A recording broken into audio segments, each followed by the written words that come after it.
We're covering several stories. We have a Biden White House COVID advisor on this progress they have on the vaccine, so we're going to get to that tonight. But we begin with the top story, the first public comments from the FBI chief on the insurrection, the invasion by a MAGA crowd that was bent on trying to overthrow the election. Director Wray testifying before the Senate today, condemning the attack and calling the riot domestic terrorism. That attack, that siege, was criminal behavior, plain and simple, and it's behavior that we, the FBI, view as domestic terrorism. We've identified hundreds of suspects and opened hundreds of investigations in all but one of our 56 field offices. We've arrested already more than 270 individuals to date. A large and growing number of the people that we have arrested so far in connection with the 6th are what we would call militia violent extremism. We've certainly had contact with a number of the social media companies in connection with the 6th.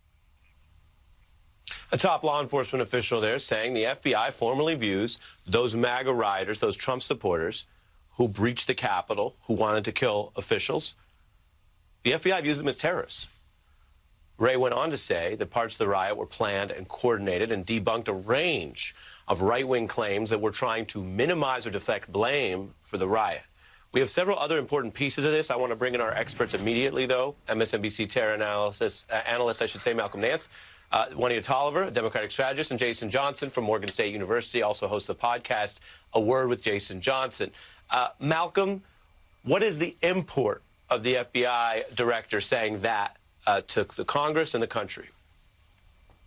That was the most significant thing that was said today, because it changed the entire dynamic of what even people in my field in counterterrorism were thinking. We were thinking, this is insurrection. That is not terrorism. It's a form of civil disobedience designed to overthrow a government. They have determined that there is an element of conspiracy in there that rises this to an organized act against the United States or terrorism. Very significant. Very important when you lay it out like that. And as well, there can be interlocking issues, right? There can be people who showed up to the mall because they wanted to hear someone talk. That's some of them. There could be people who wanted to do political terror violence, people who want to do white hate supremacy violence, people who want to do insurrection, as you say, people who want to do the full-bore conspiracy terrorism. I want to show, as I mentioned, some of the key parts. Wray was discussing also this hearing about how extremists coordinate online, and he talked about how hard it can be sometimes, in his view, to figure out what the biggest threats are and what may not be. It used to be that some angry, demented guy living in mom's basement, not that there's anything wrong with that, in one part of the country is now able to communicate with the similarly angry guy in grandma's attic in another part of the country, and they get each other spun up now. The amount of angry, hateful, unspeakable, combative, violent even rhetoric on social media exceeds what anybody in their worst imagination is out there.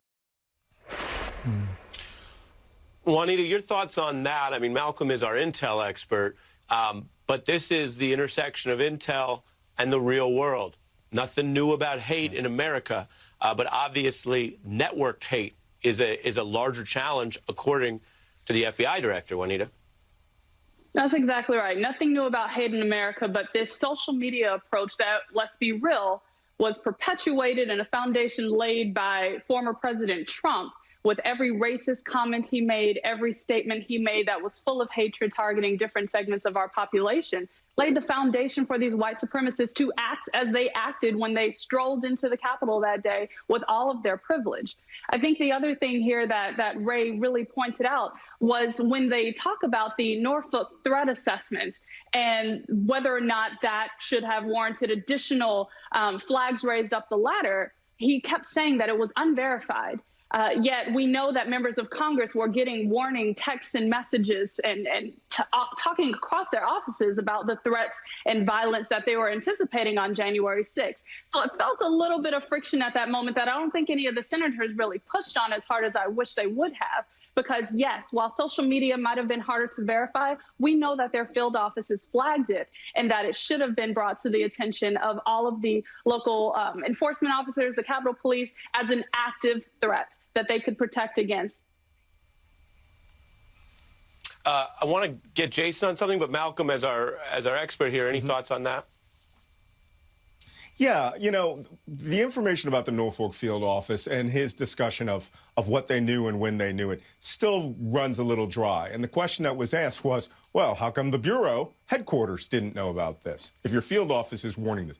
Everyone knew this was coming. Every terrorism analyst out there, from myself, Mia Bloom, others who are monitoring the field, we can see it. You can buy T-shirts for it on Etsy. So, you know, this thing shouldn't have been a bit surprised, and I think that's a little shuffling on the director's part. Yeah. Jason, we turn to you for a portfolio that we think you are fit to handle. This is some of the crass, hypocritical politics of the day. As we were preparing some different pieces of the highlights and lowlights, we thought, you know, Jason Johnson might be able to go in on this. Let me show it so everyone's caught up. You have Republican Senator Josh Hawley. He was the first person to join the Trump plot to try to get the Senate in on overthrowing the election. Had he not been the first mover, there might not have been that Senate session that day. Then what you see here will live in infamy as he held up his fist this way in solidarity with the MAGA crowd that the FBI director identifies now as full of terrorists and white supremacists. He led that charge, as I mentioned. And today at the hearing, with all of this context, Hawley tried to go at the FBI director with his argument, his attempt to present himself as someone questioning how this whole thing went down. How did this riot occur?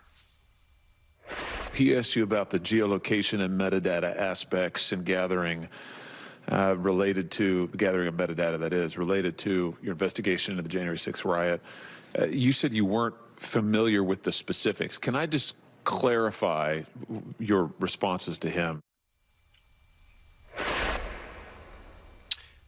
Jason, I put the side-by-side up there here so everyone can understand that the ostensible inquiry, whether it's about metadata or anything else, I don't have an issue with the question. That may be something to look at.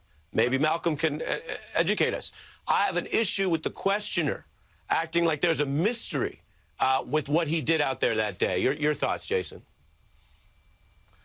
You know, it's funny, Ari, when I saw Josh Hawley asking that question, it was the biggest asking for a friend senator thing I've ever seen. Because I was like, are you nervous, Josh? Are you nervous that maybe some of your text messages or some of your staff people are out there? Because let's be clear.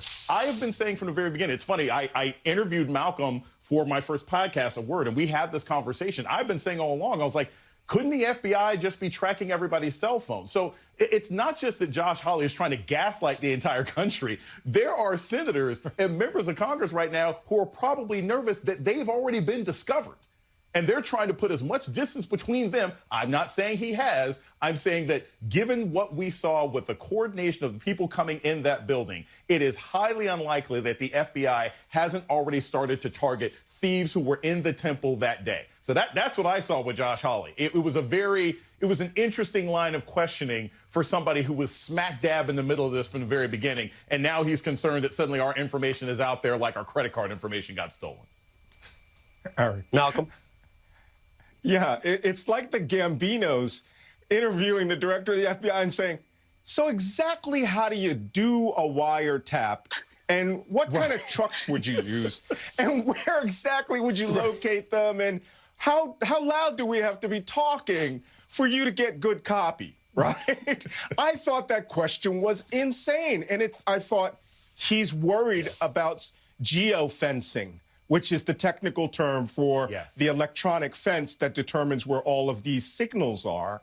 And I think he has something to worry about. Well, there you have it. That is concerning. Again, Mr. Hawley, Senator Hawley's conduct that day is well known and documented. People can factor that in, evidence.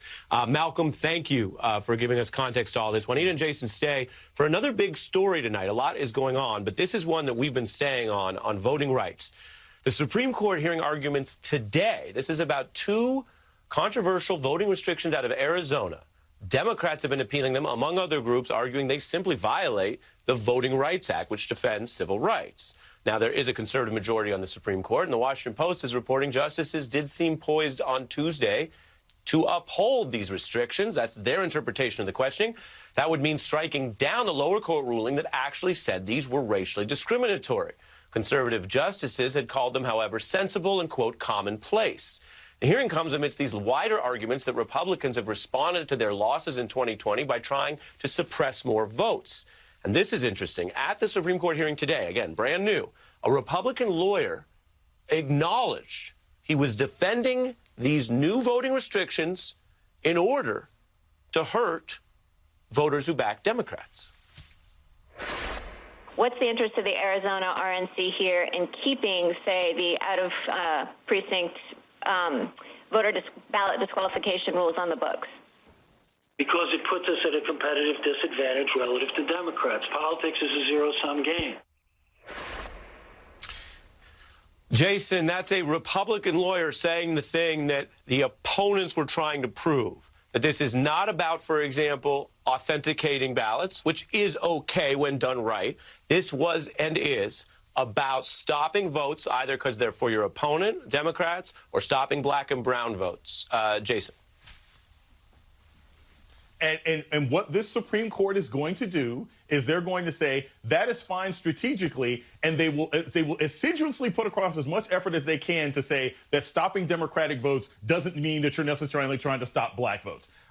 Everybody has to understand the streets is watching, right? Every single Republican Party throughout the country is watching what is going on right now. Because if they're able to get away with what they're doing in Arizona, we've already seen this wave of voter suppression going on across the country. And everybody last fall, or really earlier this year, who was like, oh, no, the court's going to protect it. They stopped these 60 crazy cases. Remember, even conservative judges have always had a problem with throwing out votes that have already been cast. But our Supreme Court and all of these justices and all these judges for life that Trump put in, they have no problem with stopping you before you even get to the vote. And that's what's dangerous about what's happening with this Arizona suit right now, and also what they have in the legislature, where they're trying to pass another law that says that the state legislator can overrule the Secretary of State's certification of the vote in that state in case Arizona goes blue again. Juanita? The thing about this statement was he said it with his whole chest, Ari. He meant it. And he said it on the record to the full panel of Supreme Court justices with no shame. Yeah. As Jason said, GOP state parties across the country are watching this, and they're taking their cues from this. You can expect them to use this playbook, not only in Arizona. We already see it in play in Georgia. We're going to see it in Texas. We're going to see it in Florida. We're going to see it in any state that Democrats have been gaining ground in for the past 10, 15 years. And they're unabashed about it. So while in my mind, Jason, I'm like, man, these Supreme Court justices better not side with the GOP lawyers here. It's highly likely they will. Yeah, and that's what we mentioned the post, because I always say you can never predict everything based on the questions, but you get the outlines, and our two experts here agreeing with what the post thought and what some experts thought, legal court watchers, that it did seem to be shaping up to be that kind of voting bloc. We will see. We'll cover the news when it actually comes out. It's a disturbing case, to say the least. I want to thank Juanita and Jason for kicking us off on more than one topic.